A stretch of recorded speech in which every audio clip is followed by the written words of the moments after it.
Tina Nunez with EdTech, giving you a quick tip on how you can branch out your Google Forms based on a response.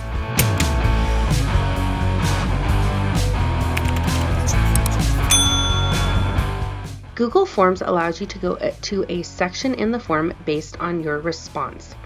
So in this case, for a science review Google form, if I select life sciences, it's going to go to the life science section, and then students can submit. Now, if I go back and I select a different option, in this case Earth and Space Science, they can submit this section and then they can choose a different one moving forward. To build this out, what you need to do is make sure that you have specifically labeled sections within your Google form.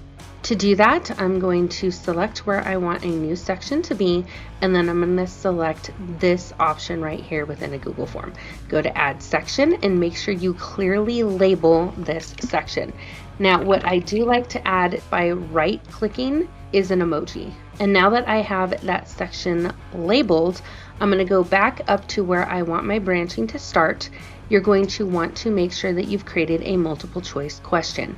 You're also going to want to make sure that you clearly label your options, make sure that the question is required, and then select these 3 dots and then go to a section based on an answer. Google is automatically going to create a drop-down for each of the different sections within your Google form. This is why I like to create those images with emojis and why I clearly want to label this so it's very, very easy for me to pick the correct section. What you're going to want to do is make sure at the end of each section, if you want the students or whoever's taking your form to continue moving on to the next section preceding it, you're going to want to move on to next section.